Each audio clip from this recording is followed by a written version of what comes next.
Las familias mexicanas y especialmente los niños enfrentan hoy una de las mayores amenazas de historia y no estoy exagerando.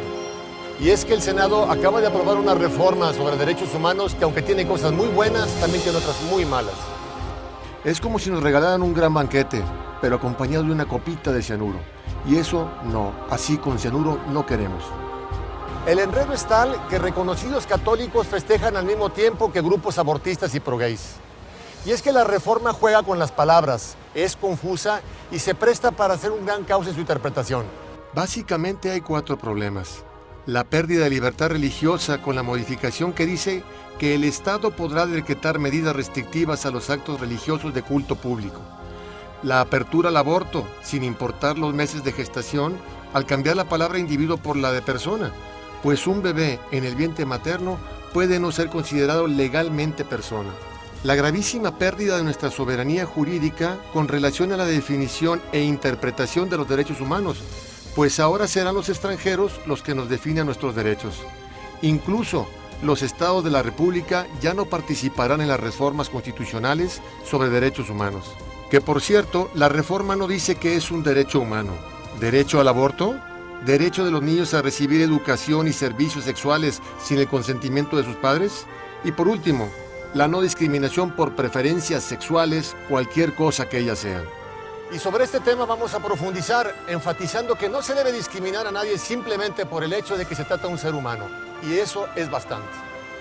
Anteriormente la Constitución decía: queda prohibida toda discriminación motivada por su origen étnico, edad, discapacidad, condición social, preferencias, etc.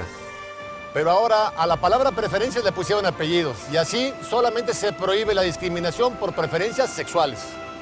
Esto significa que sí podemos ser discriminados por nuestras preferencias políticas, deportivas, musicales, etc. Pero por nuestras preferencias sexuales, no, de ninguna manera, faltaba más. Además, entérese, el concepto de preferencias sexuales no existe. Es un término que se inventaron nuestros legisladores. No está reconocida ni en la legislación internacional ni en instituciones tan reconocidas como la Asociación Psiquiátrica Americana, la APA.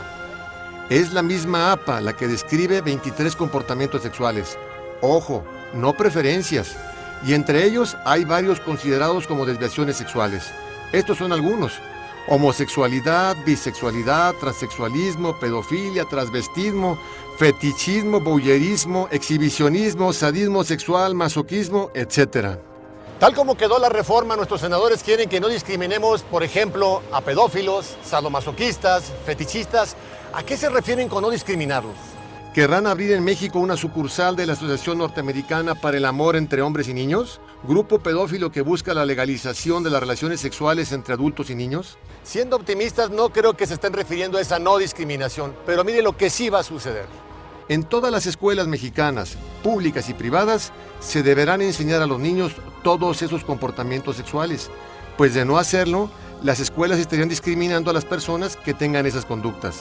¿Les suena exagerado, radical, alarmista? Bueno, vea este libro de la Organización Mundial de la Salud, que es auspiciada por la ONU. Que se entrega a los profesores de educación sexual. México ya mandó profesores a capacitarse. Y cuando la ONU se refiere a orientar a adolescentes en sexualidad, está hablando de chicos de 10 a 19 años. Y en la página 35 la ONU habla de la variación sexual, no preferencia. Y al respecto dice lo siguiente: la variación sexual se califica más comúnmente como desviación sexual. Y puesto que la palabra desviación se emplea con un sentido peyorativo, es mejor no usarla. Entonces ya no serán desviados sexuales, les tendremos que decir variados sexuales según la ONU.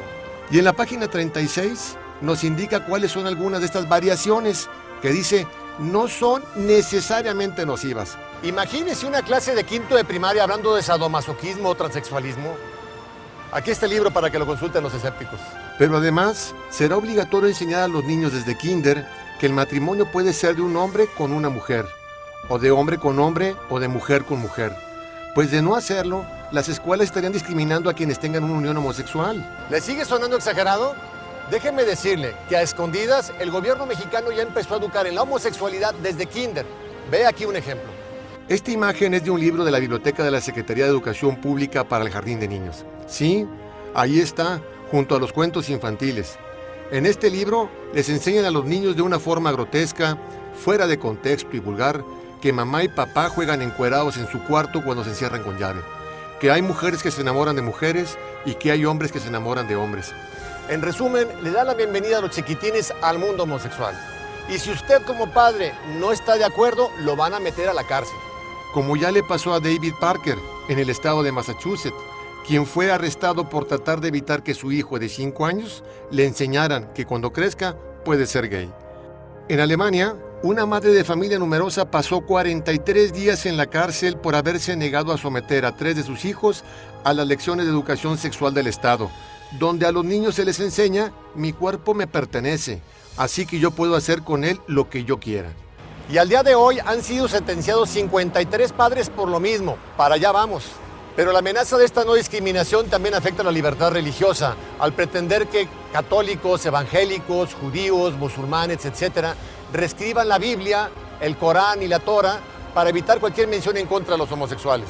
Como ya le pasó al pastor Heikki Green, cristiano de la Iglesia Pentecostal de Suecia, quien fue sentenciado por leer el Antiguo y el Nuevo Testamento en aquellos pasajes donde critican la homosexualidad. Y también los profesores podrán ser llevados a juicio. Como le pasó en Croacia a Jelena Mudrovic, profesora de catecismo, acusada de señalar en una de sus clases que la homosexualidad es una enfermedad. Y aquí debemos decir ciertamente que en 1973 la homosexualidad fue retirada del catálogo de trastornos mentales de la Asociación Psiquiátrica Americana. Y estoy seguro que a usted le encantaría ver los estudios que respaldaron esta decisión, pero lamentablemente no se puede, porque no hubo ningún estudio. Los psiquiatras de esta asociación lo decidieron democráticamente.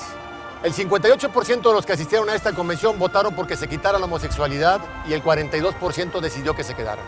Como bien dijo la revista Time, un sector de la población, hasta entonces considerado sexualmente patológico, fue declarado de un golpe mentalmente sano. En otras palabras, fueron curados por decreto, lo cual fue una terrible injusticia. Espero que con estos pocos ejemplos usted se haya dado cuenta del cianuro que contiene esta reforma por los derechos humanos. Por eso urge que el Congreso de su Estado la rechace, se regrese a la Cámara de Senadores para que sea corregida manteniendo solo los aspectos positivos. Los diputados federales aprobaron la reforma sin oposición, pero cuando alzamos la voz en febrero, aunque tarde, dividimos al Senado, nos quedamos muy cerca de pararlo. Ya nos organizamos una vez, hagámoslo de nuevo. Hoy tenemos tiempo. No hay una fecha límite para que los congresos estatales voten la reforma. Y si su congreso se precipita a votar la reforma sin consultar con la ciudadanía, como ya ocurrió en Yucatán, es porque esos diputados tienen preferencias que no son los de las familias mexicanas. Por favor, vaya a esta dirección. Allí encontrará la información sobre cómo hacer saber su opinión a los diputados de su estado. Dígales con energía que no quiere el cianuro. Actuemos ahora para que después no vayamos a llorar como niños lo que hoy no supimos defender como padres. Muchas gracias.